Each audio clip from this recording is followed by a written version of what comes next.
नमस्कार. नको रे मना क्रोध हा खेदकारी, नको रे मना काम नाना विकारी, नको रे मना लोभ हा अंगीकारू, नको रे मना मत्सरू दंभ भारू. 6वां श्लोक, मनाचे श्लोक. समर्थ रामदास हमारे सबके मन को, खुद के मन को और मानवी मन को प्रार्थना कर रहे हैं कि हे मन, क्रोध बहुत खेदकारी होता है. पूरे सारे ये जो मराठी जो शब्द है वो हिंदी में भी है और संस्कृत में भी है. ठीक है, 90% हिंदी, मराठी और संस्कृत बिल्कुल समान ही है कि क्रोध जो है वो खेदकारी होता है. खेद होता है ना क्या कि एक बार क्रोध किया, अपनी माताजी हमें डांटती है लेकिन हम बोलते कि नहीं, मैंने ये नहीं किया, वो चूहा आया था उसके कारण वो गिर गया, वो ऊपर का जो गमला था वो. अच्छा, फिर वो बोलती है, उसको खेद होता है, उसको बुरा लगता है, अरे मैंने आपको ऐसे ही डांट दिया. फिर हमें आती है और गुड़ शक्कर देती है और हमें बोलती है, अरे मुझे माफ़ कर दे बेटा. ये छोटे से बच्चे का हो गया. और छोटे से के बच्चे के लिए माताजी का क्रोध जो था अनायास से हो गया, उसके लिए उसको खेद लगता है. आप एक बार सोच के देखिए, क्रोध में क्या क्या गलतियां और क्या क्या निर्णय लिए जा सकते हैं. ऐसा कहते हैं कि जब क्रोध रहता है तब निर्णय नहीं लेने चाहिए, शांत होना चाहिए, उसके बाद में निर्णय लेने चाहिए, इसीलिए कहते हैं. तो क्रोध के कारण बहुत बड़े बड़े नुकसान होते हैं. आपको पता है ना, वो श्री कृष्ण जी जब गए थे, उन्होंने भरी सभा में कहा कि अरे पांडवों को 5 गांव तो दे दीजिए. उन्होंने चुन चुन के 5 गांव मांगे कि जिसमें पांडवों के ऊपर अत्याचार किए थे, लेकिन वो तो दे दीजिए जिसके कारण वहाँ पे एक पांडव रहेगा और राज करेंगे वहाँ पे. लेकिन क्रोध उन्होंने किया कि मैं सुई के ऊपर जितनी जमीन रहेगी उतनी भी पांडवों को जमीन नहीं दूंगा, ऐसे दुर्योधन ने कहा. हो गया, इसमें लोभ भी आ गया. बाद में खेद करने का उनको समय भी नहीं मिला, सारे नष्ट हो गए वो लोग. ठीक है, नको रे मना काम नाना विकारी. इच्छा आकांक्षा ठीक है. कुछ हमारे स्वामी जी कहते थे, स्वामी माधवनाथ जी हमारे सदगुरु थे, वो कहते कि अच्छी इच्छा आकांक्षा ठीक है कि मैं सुबह उठूंगा, पढ़ाई करूंगा, सुबह उठूंगा, मैं बच्चों के लिए अगर सुगृहिणी रही तो अच्छा पूरा खाना पकाऊंगी, बिल्कुल समय पे सब करूंगी. ये सारी इच्छा आकांक्षाएं ठीक है कि मैं बहुत अच्छी जिंदगी जीऊंगा, पूरे आत्मज्ञान से भरी हुई पवित्र जीवन जीऊंगा. ये जो कामना है वो अच्छी है, लेकिन विकारी काम जो रहते हैं वो हमें विकार की तरफ लेके जाते हैं कि वो ऐसा है तो मैं भी ऐसे करूंगा. नहीं, वो ऐसा नहीं हो सकता. हर व्यक्ति, हर शक्ति, हर कण कण अलग है. वो भगवान से परिपूर्ण है फिर भी अलग है. एकोहम बहुश्याम. हर कण में भगवान है, लेकिन वो विविधता भी रहेगी और रहने वाली है. एक्सेप्ट करना चाहिए कि ठीक है, उनका जीवन अलग है, हमारा अलग है. और ऐसी कामना, इच्छा, आकांक्षाएं रखने भी नहीं चाहिए जिससे नुकसान होगा खुद का और दुनिया का भी, हमारे समाज का और हमारे कुटुंब का भी. एक बार क्या हो गया कि हमारे महाराष्ट्र में गजानन महाराज करके एक संत हो गए. उन शिवगांव यानी शेगांव में वो रहते थे. एक बच्चा आया, उन्होंने कहा कि जापान में जो बंधु थे तो उन्होंने कुछ शिक्षण लिया, फिर उन्होंने मशीन बनाई और बहुत सारी ऐसी चीज़ें उन्होंने बताया. मुझे भी जापान में जाके वो ट्रेनिंग लेने का है. टोमायो ओगता करके जो वो थे, तो फिर वो ट्रेनिंग लेके आऊँगा और भारत में भी ऐसी मशीन तैयार करूँगा, ऐसा कुछ कहा. लेकिन वो बहुत गरीब था. उन्होंने कहा कि ये सारी पैसों की चीज़ है, आप पढ़ाई कीजिए और पढ़ाई में आपका मुझे भविष्य दिख रहा है. कह रहे अभी आप कुछ कभी फेल हो गए, कुछ क्या ज़िंदगी में हो गया तो कुछ देखना मत, पढ़ाई कीजिए, आपको ज़रूर यश मिलेगा. ठीक है, फिर वो बच्चा फिर निकल जाता है वहाँ से. 10वीं में था शायद, 11वीं, उस समय 11वीं बोर्ड था ना, हाँ, तो 11वीं में था. तो फिर वो चला गया. बाद में वो किसी अच्छे संस्था का वो प्रिंसिपल बना था, यानी हेडमास्टर बना था। तो अपनी इच्छा आकांक्षा है, हमारे जो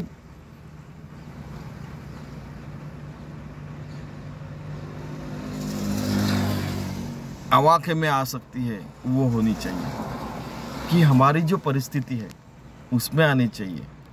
और उसके परे जाना तो ठीक है, धीरे धीरे धीरे स्टेप बाय स्टेप उससे बड़ा करते गए तो बात अलग है।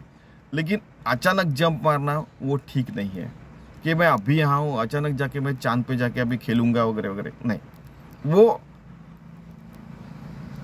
इसको काम बनाना विकारी कहते हैं, कि भाई ठीक है, स्टेप बाय स्टेप चांद के ऊपर जाने के लिए भी प्रयास करना पड़ता है। आपको पता है ना, ट्रेनिंग लेना पड़ता है।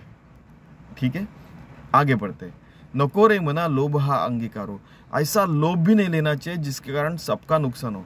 कभी कभी लोभ में क्या होता है कि, एक बात बताता हूँ आपको, ये घटी हुई घटना है कि एक बार मैं यूनिवर्सिटी में था, तो एडमिशन डिपार्टमेंट में हम लोग बैठे थे। एक आदमी बहुत अच्छी कार लेके आया। हमने बोला आपके पास तो इतनी अच्छी कार है, क्या आप 25,000 फी भी नहीं भर सकते? वो तो नहीं, मैं तो 25, ये जो कार है मैं 1,000 रुपये की लेके आया, क्योंकि हमको लगा कि आप अच्छे लोगों को अच्छा डिस्काउंट देंगे वगैरह। अरे बाबा ऐसा नहीं, आप पैदल भी आते तो भी आपके बच्चों को 25,000 ही फी भरनी पड़ती। ये दिखावा जो रहता है, इसको दंभ भी कहते हैं। तो आपको लगा कि अमीर लोगों को डिस्काउंट लेते हैं, ऐसा कुछ नहीं रहता। सबको वो सरकार ने जो फी बताई उतनी देनी पड़ती। उस समय 25,000 थी इंजीनियरिंग के फर्स्ट ईयर की, फर्स्ट सेमेस्टर की। अभी कुछ 50,000 के ऊपर है शायद। ठीक है, तो छोटे से लोभ के लिए हम लोग बड़ा नुकसान भी कर सकते हैं। और दाम्भिकता कहते हैं उसको, कि मैं बहुत बड़ा आदमी हूँ वगैरह, वैसे नहीं। लोभ, मोह, कामना, ये सारे एक साथ ही आते हैं। हम जो नहीं है उसको बताना, यानी दंभ। नकोरे मना लोभ अंगीकारो, उससे बहुत नुकसान होता है लोभ से। कभी कभी ऐसे होता है कि व्यसनाधीन आदमी हो गया तो उसको लोभ हुआ, तो उससे खुद का अपने समाज का भी नुकसान होता है। नकोरे मना मत्सरू दंभ भारू, किसी वो मत्सर का सबसे बड़ा उदाहरण तो हमारे बचपन में कहा जाता है कि मेरी साड़ी उसके साड़ी से सफ़ेद होनी चाहिए, ये जो उसको मत्सर कहते हैं। फिर उसके लिए वो बहुत प्रयास करते हैं। फिर दंभ भारू, बहुत बड़ा फिर दंभ होता है कि नहीं मेरी ज़्यादा सफ़ेद है। फिर वो बहुत घिस घिस के धोते हैं, बहुत अच्छी साबुन लगाते हैं, और फिर वो आते हैं। फिर भी कोई किसी न किसी की ज़्यादा सफ़ेद रहती है साड़ी, किसी का शर्ट हमसे ज़्यादा सफ़ेद हो सकता है कि नहीं? हमसे ज़्यादा सफ़ेद शर्ट पहनना, हमसे ज़्यादा अमर होना, या अमर यानी हमसे ज़्यादा ज़िंदगी जीना, या हमसे ज़्यादा पैसे रहना, हमसे ज़्यादा विद्या रहना, हमसे ज़्यादा पावरफुल रहना, हमसे ज़्यादा सब कुछ रहना, यानी क्या लोगों के प्यारे रहना, ये सारी चीज़ें क्या रहता है कि ये प्रासंगिक भी रहते हैं, और इसके लिए लिमिटेशंस भी रहती है। कि आप अगर देखिए, हम अगर जापान में गए हैं, हमारा नाम किसी को पता भी नहीं होगा, वहाँ के जो लीडर रहते हैं उनको बहुत प्रसिद्ध रहते, एक्सेप्ट करना चाहिए, है कि नहीं? आप देखिए, कई बार ऐसे होता है, आदमी को लगता है कि मैं सबसे होशियार हूँ। अरे बाबा काय का होशियार? मैंने एक बार किसी को बोला कि सर आपने PhD कर लिया, आप कर लिया, इसलिए आप इतनी बातें करते। बोला वैसा नहीं है, मेरे को 0 मार्क भी मिला है। एक बार नहीं 100 बार 0 मार्क मिला है, और एक बार नहीं 50 बार 100 में से 100 मार्क भी मिले हैं। ठीक है, एक बार क्या हो गया कि एग्ज़ाम में एक क्लास में एग्ज़ाम ली हमारे सर ने। तो क्या हो गया कि मैं अकेला प्रयास कर रहा था, सारा ये करके। आपको पता है ओपन बुक एग्ज़ाम बहुत खतरनाक रहती है।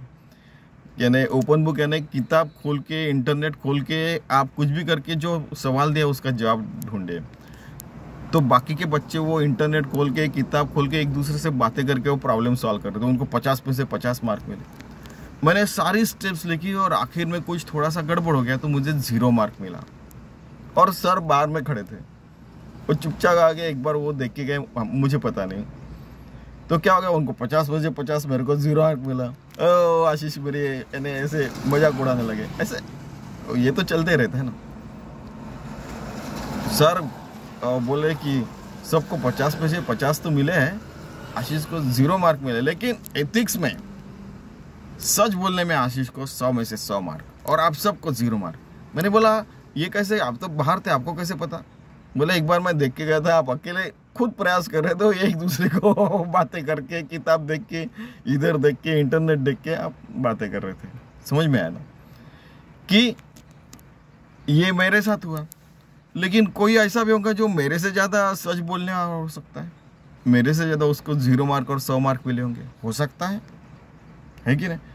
ऐसा भी हो सकता है कोई अभी पावरफुल है, उससे ज़्यादा कोई और पावरफुल रहेगा, ज़्यादा शक्तिशाली होगा। ऐसे भी हो सकता है सारे रिकॉर्ड जो रहते पीछे के वो टूटने के लिए रहते, कोई ना कोई आता है उसको सारे रिकॉर्ड तोड़ ही देता है कि नहीं?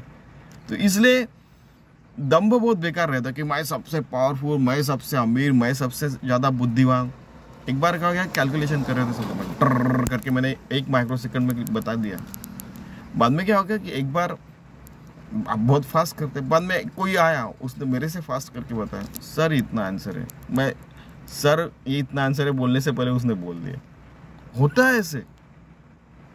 तो क्या होता है कि हमसे ज़्यादा फास्ट, हमसे ज़्यादा होशियार, हमसे ज़्यादा बुद्धिमान, हमसे ज़्यादा अच्छा खाना पकाने वाले, हमसे ज़्यादा अच्छे कपड़े पहनने वाले, हमसे ज़्यादा स्किलफुल, मेरे को अगर 100 चीज़ें आती होंगी तो ऐसा कोई रहेगा उसको 101 चीज़ें आती होंगी, वो ज़्यादा ऑलराउंडर रह सकता है।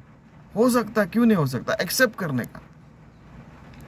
उससे क्या होता है कि ये क्रोध, काम और लोभ और मत्सर ये दूर हो सकते हैं। फिर हमारा प्रयास ये नहीं है कि हम सबसे श्रेष्ठ हो सके, हमारा प्रयास है कि हमारा जीवन, हमारा जीव भगवान से एक रूप होके हम कैसे भक्ति और योगी होके 24/7 भगवान की सेवा करते रहे। ये हमारा लक्ष्य है। इसलिए मन को ये प्रार्थना कर रहे हैं। मानवीय जीवन अपने को मिला है 184 फेरे के बाद, तो हम हमारा जीवन पवित्रता से, शुद्धता से जिएंगे या इस फालतू चीज़ों में हम हमारा जीवन व्यतीत करेंगे, ये हमने सोचना चाहिए। ठीक है, चलिए एक बार ये श्लोक कहते हैं, हमारे मन को प्रार्थना करते हैं और फिर हमारा जीवन भगवान को समर्पित करते हैं। ठीक है। नको रे मना क्रोध हा खेदकारी, नको रे मना काम नाना विकारी, नको रे मना लोभ हा अंगीकारू, नको रे मना मत्सरू दंभ भारू। हर दिल की धड़कन से, हर सांस से हम भगवान की सेवा करते हैं जीवन तक। यही हम लोग संकल्प लेते हैं और क्रोध, काम, लोभ और मत्सर दंभ से हम दूर रहने का प्रयास करते हैं। भगवान हमें शक्ति दे, हमारे मन को शक्ति दे। धन्यवाद।